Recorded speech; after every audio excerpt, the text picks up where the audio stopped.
Thanks for join Global Tutorial Bernard Simamora, SSI, SIP, SH, MH, MM. Subscribe, like, and share. Selamat mengikuti. Tutorial Sistem Kepartaian dan Pemilu. Topik ke-7 dari 40 topik. Fungsi partai politik. Partai politik bukan hanya wadah bagi anggota ataupun kader, tetapi juga tempat bagi simpatisan dan masyarakat luas untuk menyampaikan aspirasinya dalam rangka mempengaruhi proses pembuatan, atau formulasi, dan turut aktif dalam pelaksanaan, atau implementasi, keputusan-keputusan politik pemerintah. Sebagai wadah aspirasi, menurut Gabriel A. Almond, seorang ilmuwan politik dari Amerika Serikat yang terkenal karena karya perintisnya tentang politik komparatif, perkembangan politik, dan budaya politik, maka partai politik mempunyai fungsi: 1. Sosialisasi politik, 2. Partisipasi politik, 3. Rekrutmen politik, 4. Komunikasi politik, 5. Artikulasi kepentingan, 6. Agregasi kepentingan, dan 7. Pembuatan kebijakan. Prof. Ramlan Asurbakti, guru besar ilmu politik dari Universitas Airlangga, menyatakan fungsi partai adalah sebagai berikut. Pertama, sosialisasi politik, proses pembentukan sikap dan orientasi politik para anggota masyarakat. Melalui proses sosialisasi politik inilah para anggota masyarakat memperoleh sikap dan orientasi terhadap kehidupan politik yang berlangsung dalam masyarakat. Proses ini berlangsung seumur hidup yang diperoleh baik secara sengaja melalui pendidikan formal, informal, dan non-formal maupun secara tidak sengaja melalui pengalaman keseharian dan lainnya. Kedua, rekrutmen politik, proses seleksi dan pemilihan atau pengangkatan seseorang atau sekelompok orang untuk melaksanakan sejumlah peranan dalam sistem politik pada umumnya dan pemerintahan pada khususnya. Fungsi rekrutmen merupakan kelanjutan dari fungsi mencari dan mempertahankan kekuasaan karena bertujuan mengkader anggota terbaik untuk duduk di kursi atau posisi politik strategis dan penting. Ketiga, partisipasi politik, kegiatan warga negara dalam mempengaruhi proses pembuatan dan pelaksanaan kebijakan umum dan ikut dalam menentukan pemimpin pemerintahan. Kegiatan yang dimaksud antara lain mengajukan tuntutan, membayar pajak, mendukung calon yang diajukan oleh partai politik atau pemerintah, dan lainnya. Dalam hal ini partai politik mempunyai fungsi untuk membuka kesempatan, mendorong, dan mengajak para anggota dan warga masyarakat pada umumnya untuk menggunakan partai politik sebagai saluran kegiatan mempengaruhi proses politik. Keempat, pemadu kepentingan. Dalam masyarakat terdapat sejumlah kepentingan yang berbeda bahkan tidak jarang yang bertentangan, misalnya kepentingan majikan dan buruh, antara pedagang dan pembeli, antara pemasok dan penjual, dan lain sebagainya. Untuk menampung dan memadukan berbagai kepentingan yang berbeda dan bertentangan tersebut, maka partai politik ada. Kegiatan menampung, menganalisis, dan memadukan berbagai kepentingan yang berbeda bahkan bertentangan menjadi alternatif kebijakan bersama, dan kemudian diperjuangkan dalam proses pembuatan dan pelaksanaan keputusan politik. Inilah yang dimaksud dengan fungsi pemadu kepentingan. Kelima, komunikasi politik, ialah proses penyampaian informasi mengenai politik dari pemerintah pada masyarakat dan dari masyarakat pada pemerintah. Dalam melaksanakan fungsi ini, partai politik tidak menyampaikan begitu saja segala informasi dari pemerintah kepada masyarakat, begitupun sebaliknya, tetapi merumuskannya sedemikian rupa sehingga penerima informasi dapat dengan mudah memahami dan memanfaatkan informasi tersebut. Keenam, pengendalian konflik. Konflik yang dimaksud adalah konflik dalam arti luas, mulai dari perbedaan pendapat hingga pertikaian fisik. Partai politik sebagai salah satu lembaga demokratik berfungsi untuk mengendalikannya melalui berbagai cara seperti berdialog dengan pihak-pihak berkonflik, menampung dan memadukan berbagai aspirasi dan kepentingan dari pihak-pihak bertikai, mengompromikan kesepakatan dengan pihak-pihak yang berselisih, dan lainnya.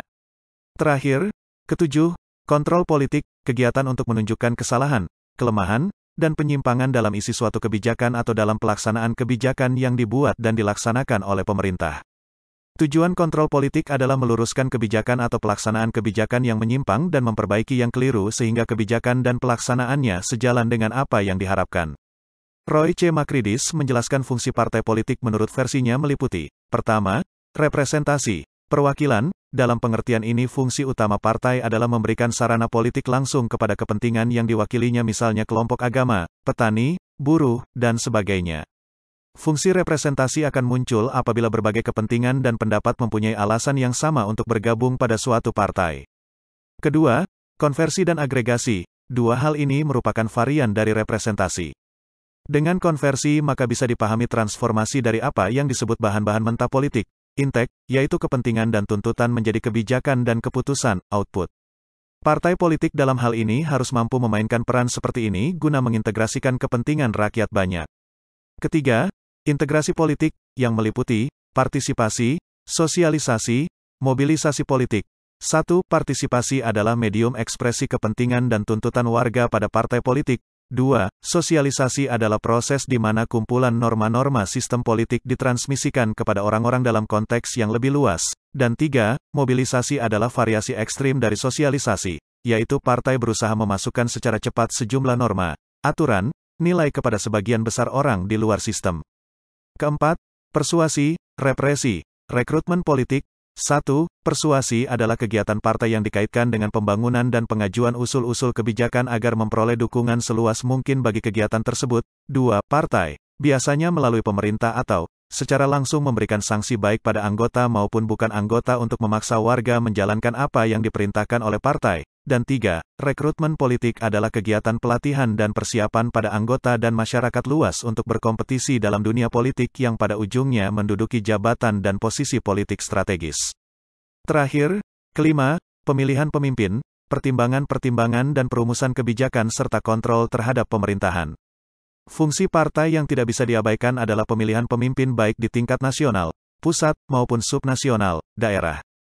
Selain itu, partai politik tentunya berfungsi melakukan kontrol terhadap pemerintah atas arah kebijakan yang dibuat oleh pemerintah berkuasa. Ini yang disebut dengan istilah kontrol legislatif. Dan, apabila partai politik itu berkuasa, maka kontrol yang dilakukan adalah kontrol di dalam pemerintahan itu sendiri melalui berbagai medium. Berbeda dengan pakar dan ahli politik lainnya, Prof. Miriam Budiarjo menjelaskan fungsi partai dalam banyak dimensi, mulai dari 1. Fungsi partai di negara demokrasi, 2. Fungsi partai di negara otoriter, hingga 3. Fungsi partai di negara berkembang. Menurut Budiarjo, fungsi partai di negara demokrasi meliputi 1. Komunikasi politik, pendapat dan aspirasi seseorang atau sekelompok orang akan hilang apabila tidak digabungkan kepentingannya. Maka dari itu fungsi utama partai politik adalah mengkomunikasikan pendapat dan aspirasi rakyat melalui berbagai media, di mana ujung dari komunikasi tersebut tentu saja adalah agregasi dan artikulasi kepentingan. Adapun tujuannya untuk menampung berbagai pendapat dan aspirasi dan mengolahnya menjadi bahan dasar kebijakan publik. 2. Sosialisasi politik, proses yang melaluinya masyarakat menyampaikan, menyalurkan, dan bahkan belajar mengenai budaya politik atau sistem politik dari satu generasi ke generasi berikutnya. Pada saat bersamaan, sosialisasi politik dapat juga dipahami sebagai upaya menciptakan citra tentang perjuangan aktor dalam memperjuangkan kepentingan umum. 3. Rekrutmen politik, fungsi ini berkaitan dengan seleksi kepemimpinan baik, di tingkat internal partai maupun di tingkat kepemimpinan nasional dan subnasional. Untuk kepentingan tersebut, maka partai politik amat membutuhkan kader-kader yang mumpuni serta berkualitas. Oleh karena itu, fungsi rekrutmen menjadi sangat penting dalam rangka menjaring individu terbaik untuk dapat turut serta dalam menentukan arah politik bangsa dan negara. 4. Pengalur konflik, atau konflik manajemen. Potensi konflik dalam masyarakat heterogen dan majemuk sangat besar. Oleh karena itu, partai politik harus dapat mengambil peran sebagai pengatur konflik. Tujuannya jelas yakni agar kestabilan politik dapat terkawal yang pada akhirnya dapat menjaga perkembangan dan pertumbuhan ekonomi, kesejahteraan sosial, serta mengondisikan aspek keamanan tetap terjaga. Sementara itu, fungsi partai politik di negara otoriter meliputi 1. Mengendalikan semua aspek kehidupan secara monolitik dan 2. Memaksakan individu untuk menyesuaikan dirinya dengan suatu cara hidup yang sejalan dengan kepentingan partai penguasa, enforcement of conformity. Pada umumnya fungsi partai di negara-negara berkembang relatif sama dengan fungsi partai di negara-negara demokrasi yang sudah mapan, namun kekurangannya adalah pada konteks implementasi atau pelaksanaan fungsi-fungsi itu sendiri. Dalam perspektif baru, Institute for Multiparty Democracy menyatakan bahwa fungsi partai politik adalah sebagai berikut. 1. Mengerahkan dukungan pemilih untuk para calon yang diajukan dengan maksud merebut jabatan pemerintahan. 2. Memadukan berbagai kepentingan. 3. Mengalihkan nilai-nilai politik dan budaya demokratis pada generasi selanjutnya. Dalam bahasa lain hal ini disebut juga sebagai sosialisasi politik. 4. Melakukan koalisi. 5. Melakukan pengawasan saksama terhadap eksekutif. Dan 6. Membantu merumuskan kebijakan publik serta berupaya menjamin akuntabilitas yang berkelanjutan di antara pemilihan umum yang diselenggarakan. Dari sekian banyak fungsi yang dijelaskan oleh para pakar dan ahli, bagian ini coba menguraikan beberapa intisari fungsi partai politik.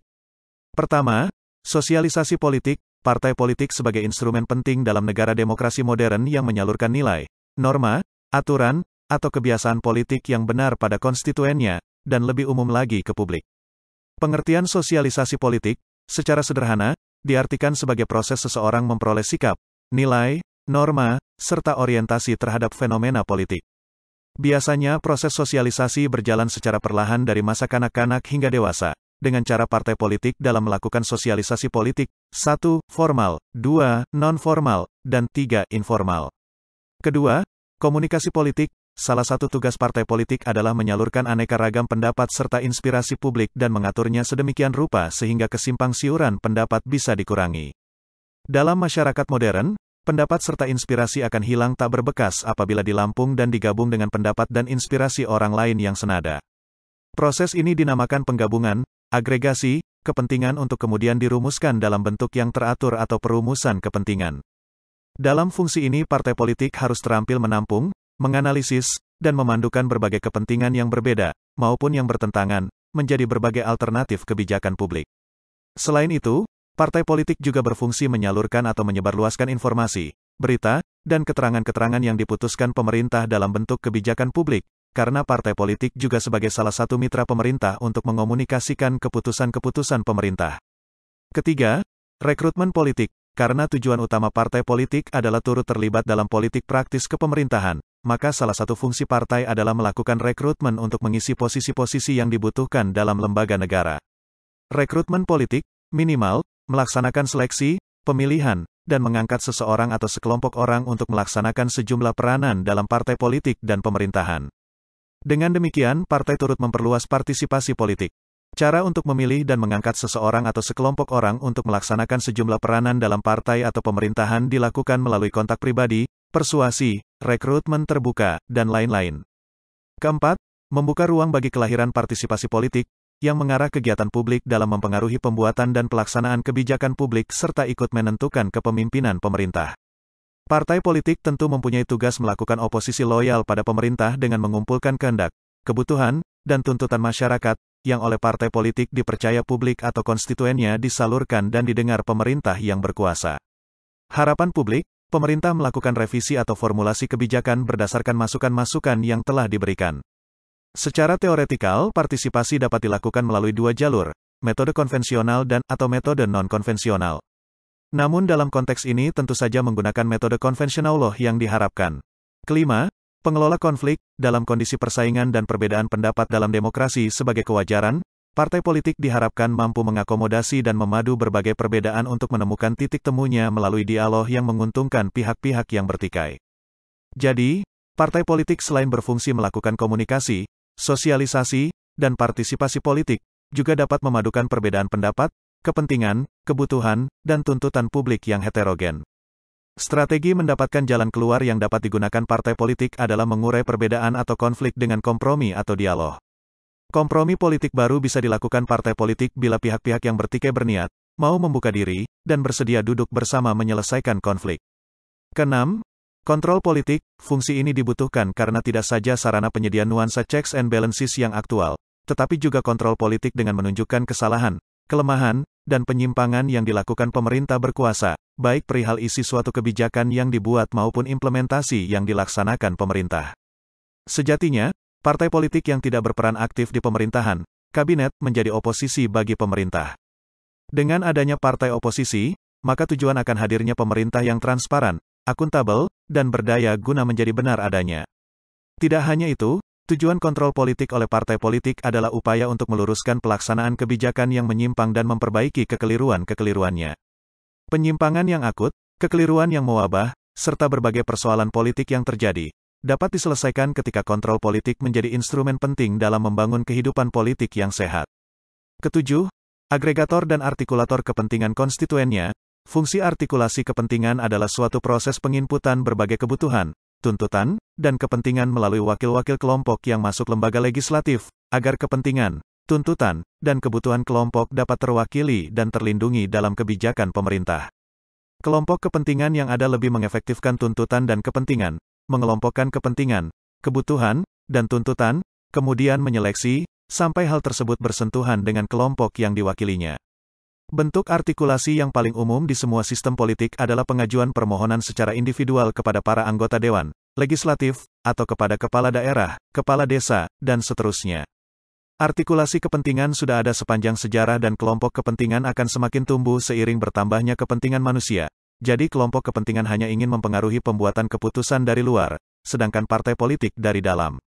Agregasi kepentingan dijalankan dalam sistem politik yang tidak memperbolehkan persaingan partai secara terbuka. Fungsi organisasi itu terjadi di tingkat atas, birokrasi dan berbagai jabatan militer sesuai kebutuhan dari rakyat dan konsumen. Dalam masyarakat demokratis, partai menawarkan program politik dan menyampaikan usul-usul ke badan legislatif dan calon-calon yang diajukan untuk jabatan pemerintahan mengadakan tawar-menawar, bargaining, pemenuhan kepentingan kelompok kepentingan yang mendukung calon tersebut. Agregasi kepentingan dalam sistem politik di Indonesia berlangsung dalam diskusi lembaga legislatif yang berupaya merumuskan tuntutan dan kepentingan publik yang diwakilinya, serta tercakup dalam usulan kebijakan, yang selanjutnya ditetapkan sebagai undang-undang. Penetapan kebijakan, termasuk undang-undang, bukan hak legislatif semata, Presiden pun memiliki hak mengesahkan undang-undang. Kedudukan DPR dan Presiden sama sebab keduanya berhak juga menolak rancangan undang-undang, RUU, yang diajukan. Tentu saja akan terjadi persaingan ketat mengangkat gagasan dan memenuhi tuntutan kelompoknya. Akan tetapi dengan prinsip musyawarah dan mufakat persaingan antara wakil partai akan terbantu. Dalam konteks negara demokratis, mengembangkan kelembagaan partai politik menjadi penting, terlebih jika dikaitkan dengan fungsinya untuk memadukan, mendekatkan, dan mendamaikan berbagai kepentingan berbeda-beda ketika terjadi ketidaksepakatan. Selain itu, perlu dilakukan upaya membangun hubungan yang konstruktif antara konstituen dan partai politik. Untuk itu, fungsi partai politik menjadi sangat penting untuk merealisasikan semua keperluan itu demi sistem kepartaian dan pemilu yang beradab dan berkualitas. Demikianlah materi topik ke-7 tutorial sistem kepartaian dan pemilu. Channel ini akan sangat membantu masyarakat umum dan para mahasiswa yang sedang atau ingin kuliah di perguruan tinggi manapun di Indonesia. Ratusan video tutorial S1 Ilmu Hukum, S1 Ilmu Pemerintahan, S1 Ilmu Komunikasi, S1 Ilmu Manajemen, S1 Ilmu Administrasi dan lainnya disajikan di channel ini. Video tutorial dituturkan dan disubtitelkan agar dapat ditonton, dibaca sambil didengarkan. Jangan khawatir jika tidak langsung paham. Untuk pemahaman yang lebih baik, putar dan dengarkan video tutorial berulang-ulang. Subscribe dan like, agar Anda mendapatkan update tutorial lainnya. Bagikan juga link video ini, agar teman lain juga mendapatkan manfaat channel ini. Sekian dan terima kasih. Sampai jumpa.